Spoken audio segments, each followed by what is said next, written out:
It's time to sit back, relax, and listen to Change Your Attitude, Change Your Life. Change Your Attitude, Change Your Life will inspire, motivate, and empower you. Live your best life now.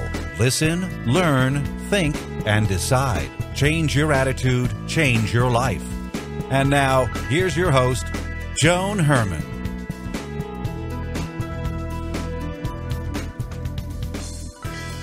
Welcome to Change Your Attitude, Change Your Life. You're listening to us in your neighborhood from coast to coast and around the world. Thanks for tuning in. I'm Joan Herman, author, speaker, and your host. Change Your Attitude, Change Your Life brings you interviews with some of the most inspirational and influential people in the world. It's our goal to educate and empower you so you can live your best life now. Thanks for taking time for yourself, and thank you for letting us be a part of your life. We have another great show for you today. Today's guest, author and consumer advocate Erin Brockovich, is a modern-day David who loves a good brawl with today's Goliaths. She thrives on being a voice for those who don't know how to yell. She's become a champion for men and women, supporting them in their personal struggles.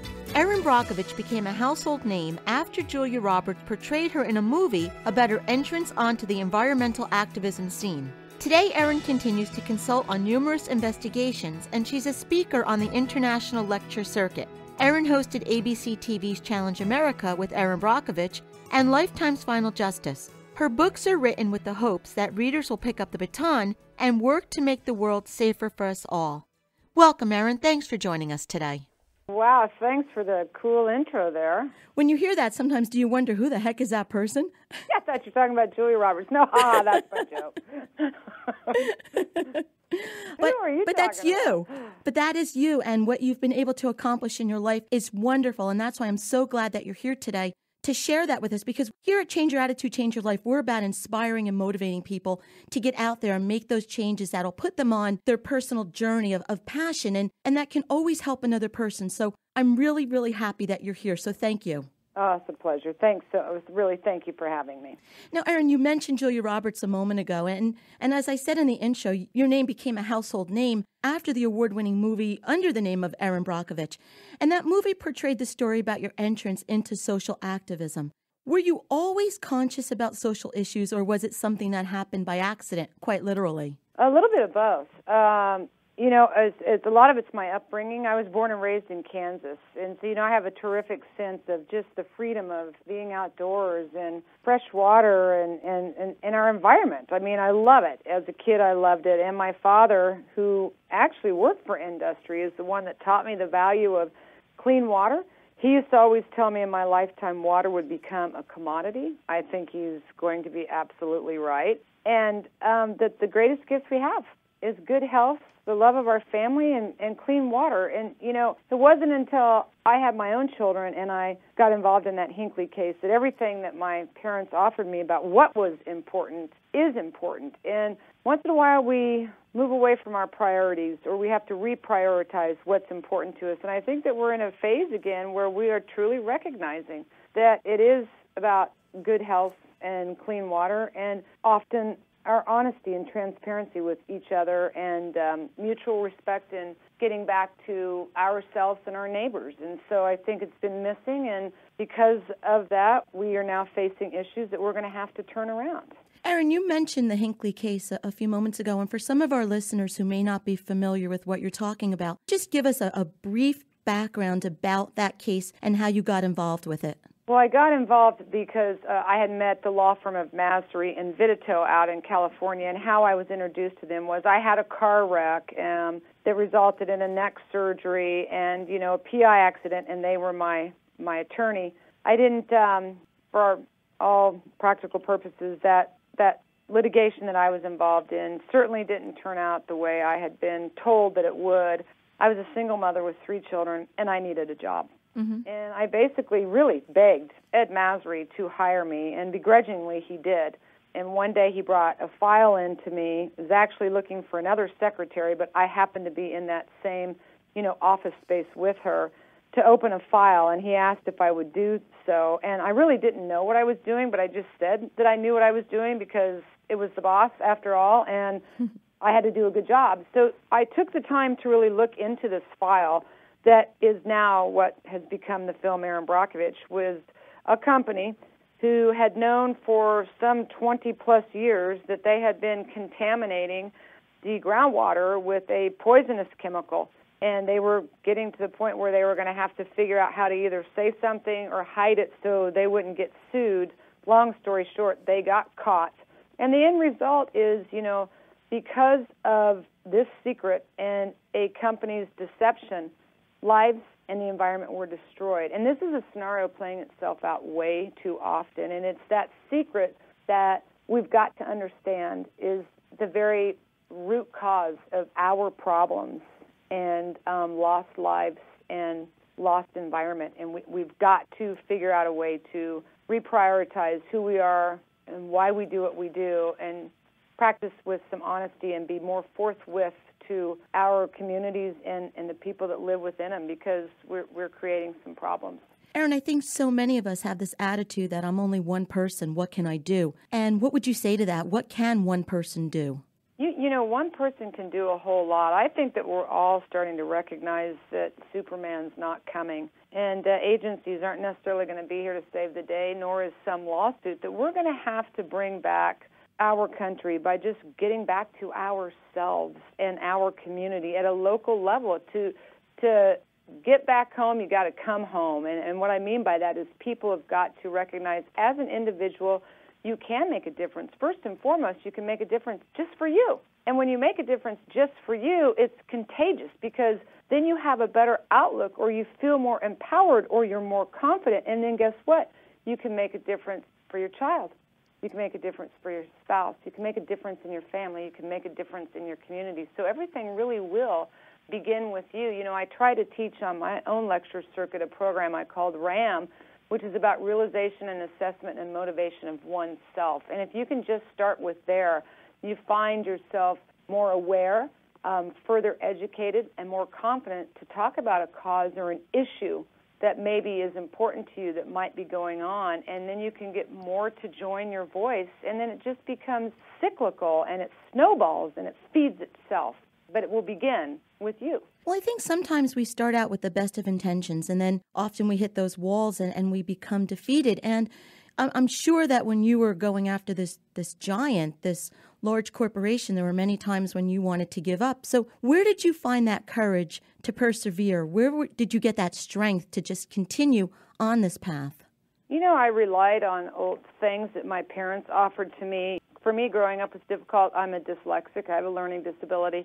I would oftentimes feel defeated, and I felt more defeated more often than not because somebody else told me I was defeated. Not because I saw that I was defeated, but somebody else was telling me I was defeated. Oh, those voices that just get inside our heads. And that happens to all of us. And, my mom taught me to have stick-to-itiveness. Its definition is propensity to follow through in a determined manner, dogged persistence of obligation and stubbornness. And as a kid, I became the little engine that could. And I have to tell you, to this day, when I see that obstacle, and I hear my mom's voice.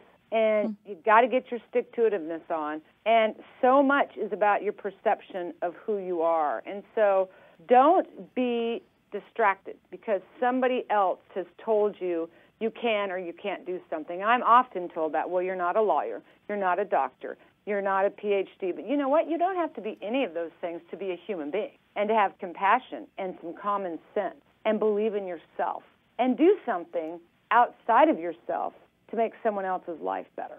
Do you feel that your work now, is this your true calling in life? Oh, yeah, absolutely. I love being able to embark on projects like writing the book Hot Water, because it's a different way to tell a similar story, but yet can be a daunting story that could help inspire someone else to want to make that social change.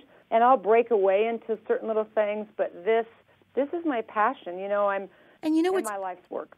I was going to say, Erin, what's interesting to me as I'm listening to you speak and as I've researched you in preparation of this interview, your life to me is just an amazing example of how we never know where something's going to lead us. Had you never gotten in that accident, you would not have walked into that law office. You would not have stumbled upon that file, and you would not have made such an impact in people's lives. So what I try to explain to people is you just never know where your life is going to take you, and you should be open to every opportunity and every road that's presented in front of you, because you just never know when you're going to stumble upon your passion. Absolutely, you don't, and that it's very, very true for me. And you know, I really believe, and it's so much easier to say once you've been through the struggle and you've come out the other side. It's not as easy to say once you're in the struggle. But looking back, it was my very disability that I thought was going to be my downfall was actually my saving grace. And it was every obstacle that I have faced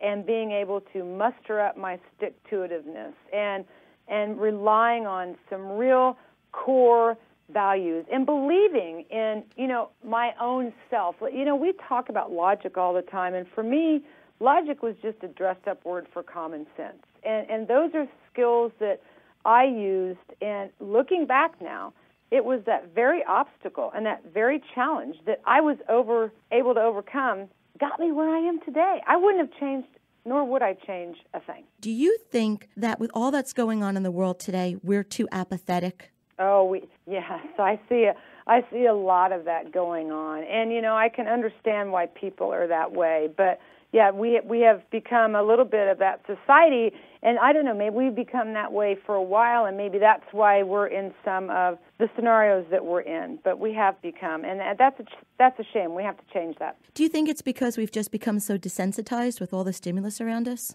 Well, I think that we have become a little desensitized. I think that, you know what, there's so much rhetoric going on out there. Sometimes we don't know who to believe. And I think that we get complacent.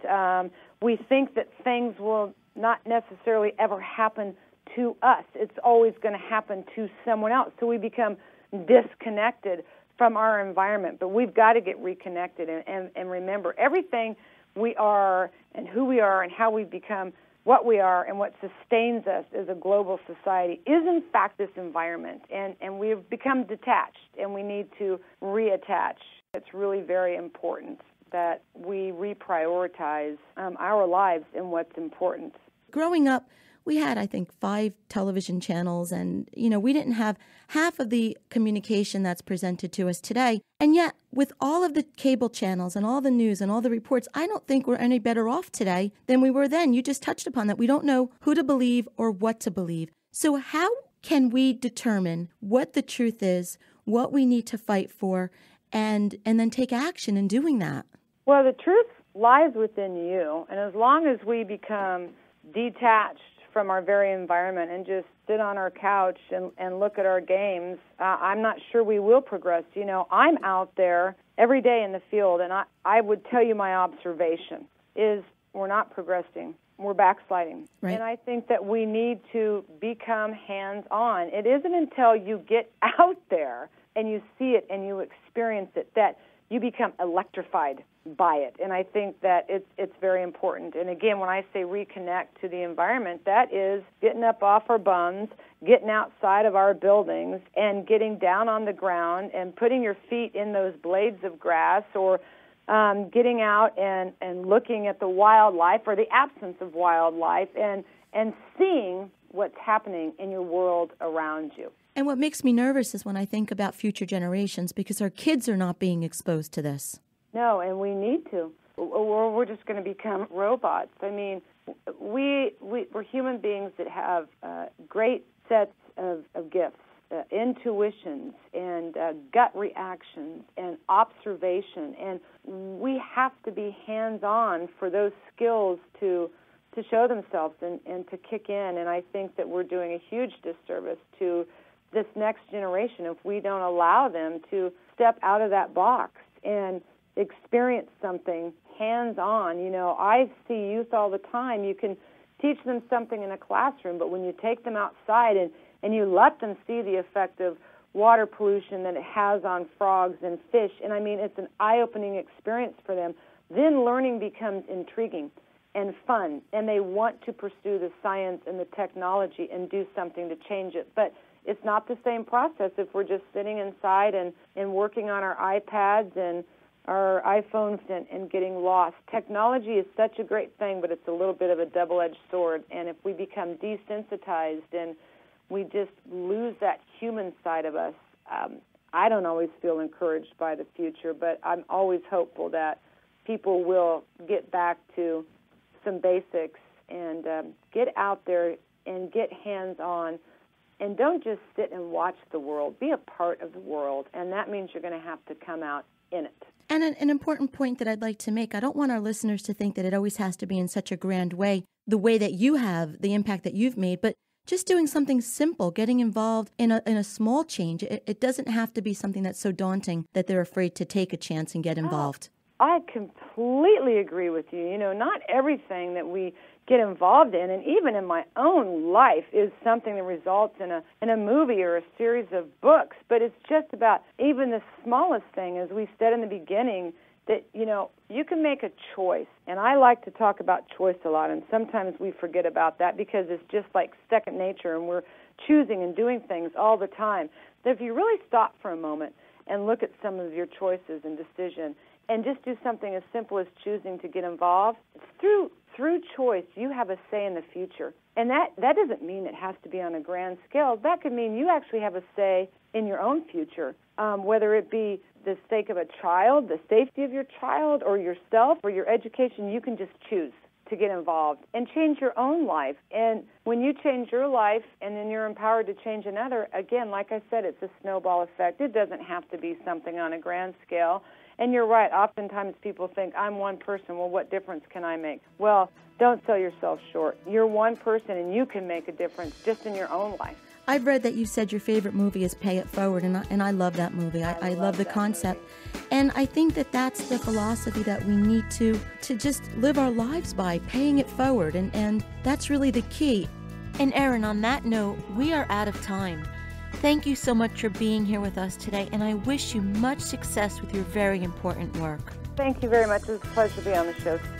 We'll be right back.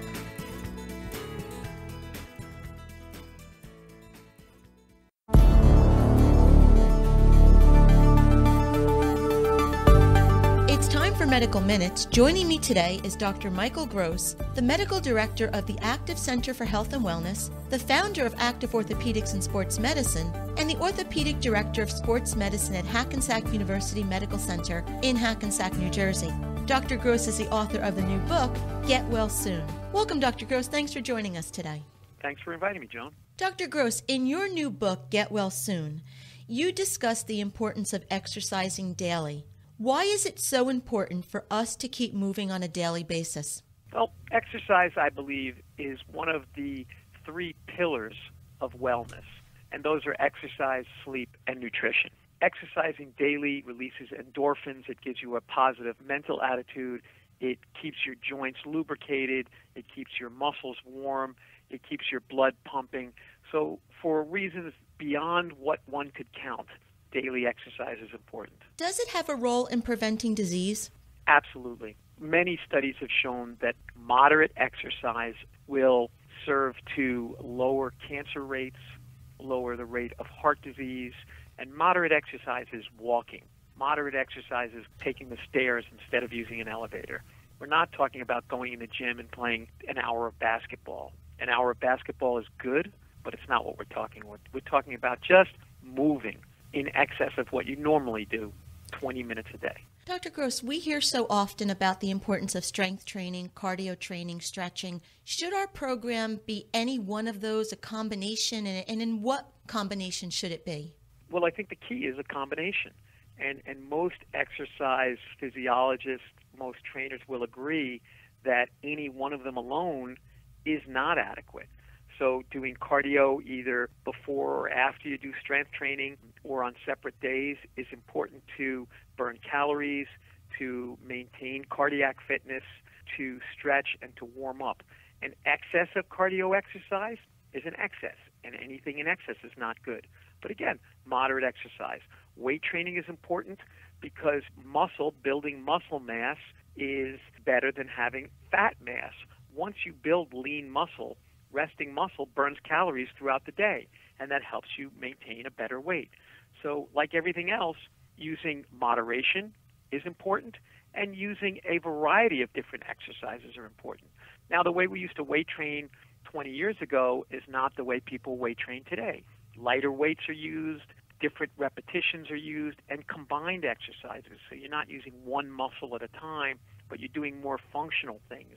You're using weight training more in the arc of things you would do in normal life, and this, number one, makes you more able to do normal activities, more able to do them without injury, and just more comfortable throughout the day. Doctor, in your experience, what do you believe are some of the most common exercise mistakes? Well, I think the most common exercise mistake is doing too much or trying to do too much too quickly. Exercise is a graded process. So start slowly. Don't exercise to the level that it hurts. Exercise in your comfort level. Exercise so that you feel better. Anybody can exercise until they throw up, but that's not helpful. Exercise enough that you feel challenged, but it shouldn't be light enough that you feel bored. There's a middle zone where you want to be. Exercising too much just damages the muscles and doesn't let you build muscle. So rest days are important. Exercising different muscle groups on different days gives the muscles that you exercise in one day a chance to recover on the next day. Something I found interesting in your book is you talk about massage being part of a fitness routine. Why is that so important? Excellent question. Massage is not just about feeling good. It's not just about pampering yourself. A good massage helps to remove the toxins from the muscles, and when you exercise hard, toxins build up in your muscles. So removing those toxins helps the muscles to stay healthy, but it also keeps the muscles supple, keeps them stretched, keeps them functioning at their best. Dr. Gross, thank you so much for spending time with us. If our listeners would like to get more information about Dr. Gross, you can visit the websites theactivecenter.com or activeorthopedics.com. And if you'd like to learn more about achieving true wellness in your life, you can get a copy of Dr. Gross's book, Get Well Soon, which is available on Amazon.com and BarnesandNoble.com. Again, Doctor, thank you for being here with us. Thank you, Joe. We'll be right back. Hey folks, the big game is upon us. The Super Bowl gridiron is here. Are you looking for some great delicious appetizers for your party? Try one of my favorites, chicken taco with Tomatillo green Verde sauce. Simple to make, but everyone will think you spent hours in the kitchen.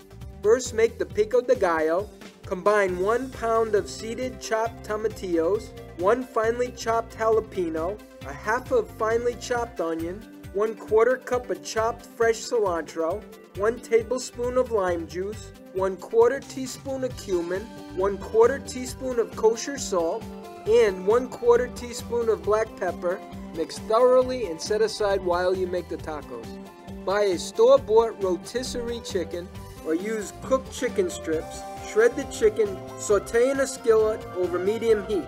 Add half the pico de gallo, warm thoroughly, fill 8 soft taco shells with chicken and top with grated cheddar cheese and add the remaining pico de gallo. Add cilantro, serve with avocado, lime wedges, and sour cream. For the complete recipe and other Super Bowl cooking ideas, visit cookingwithcheftodd.com.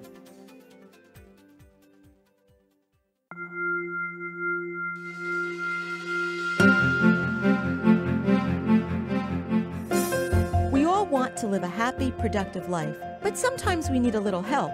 Our Coach on Call experts provide strategies to help you cultivate effective life skills. Joining me today is Carolyn Curtis, an image consultant and personal brand strategist at First Impression Style. Welcome, Carolyn. Thanks for joining us today. It's a pleasure to be here. Carolyn, I have so many clothing items in my closet. I mean, it is jam-packed, and yet I have nothing to wear. I have no idea what's in this closet. So how can I organize a closet without losing my sanity? Oh, having an organized closet is very important. Women only wear 20% of what they own in their closet. Now, a key factor in that is that they don't even know what is in there. As a result, they wear the same pieces the same way over and over again. Then they get bored and go buy new pieces, and all they do is perpetuate the problem. A well-edited and organized closet will make getting dressed in the morning a pleasure, not a chore. Where do we start? First, get prepared. Get a few supplies before you even start. I love matching hangers. Now, my favorite are the huggable hangers. They're the felt slim ones. They're sturdy and slim, so you can fit more clothes in your closet and your clothes don't fall off. Go ahead and buy more than you think you will actually need because we want to get rid of those dry cleaner hangers. Next, and a lot of women don't have 3 rolling racks in their home like I do, but investing in a small portable rolling rack will really go a long way and make this process so much easier. Also get yourself a couple of pretty baskets, boxes, so that you can organize the small stuff and store your out-of-season clothing. Now get at least 2 large garbage bags, the big black garbage bags. Label one, donate, label the other one, tailor/dry cleaners. You have to allow enough time for this process. 3 hours is where you're going to need to start this process. There's nothing worse than pulling out everything out of your closet and then not having enough time to complete the process, because then guess what? You've just made your bedroom a mess. Get rid of the items that do not belong in your bedroom closet. I have seen crazy things in women's closets, including my own, like wrapping paper, children's toys, housewares, old exercise equipment. All of that needs to find a new home. Only those items that you need to get dressed and accessorized in the morning should stay. Now, once you've taken everything out of your closet, go ahead and dust it and vacuum it. Great opportunity to get rid of those dust bunnies. You really do need to try on everything with a really critical eye, and you ask yourself, does it fit? Does it flatter me? When was the last time I wore this? Is it still in style? Do I have anything to go with it? Now, bottom line is, does this particular piece of clothing still serve me in a positive way? If not, donate it or get rid of it. Now, if you're not sure, save it, put it in a separate section of your closet for 3 months. And if you still haven't worn that item, then go ahead and get rid of it. All of those items that you're going to keep, place them on your new hangers, place them on the rolling rack, and then start sorting them, because you're going to return all those items back into your closet. And personally, I like to organize my things by season and then type all my pants together, all my blouses together, all my jackets together. And I like to go from the lightest color to the darkest color. How you put things back in your closet, at the end of the day, is really your personal taste, and it really should reflect how you get dressed in the morning and what makes it easy for you. One other tip when it comes to how you organize things in your closet, go ahead and break up your suits. If you have pants and jackets that, match as a suit, I encourage you to break them up, because then you'll end up wearing them with more things. Now, Joan, this all sounds simple, doesn't it? But that doesn't mean it's not without its challenges. You get started, so many women don't even know where to start. They get so overwhelmed, or they don't have the time, or they need the advice on what to keep. And this is where it's best to crawl in a professional like myself. Carolyn, thank you for being with us today and for sharing tips and strategies that we can implement to organize our closet without losing our sanity. If you'd like more information about Carolyn, you can visit her website, firstimpressionstyle.com. Thank you for joining us today. We hope you found the show informative. At Change Your Attitude, Change Your Life, we believe that knowledge is power. Take what you've learned, apply it, and live your best life now.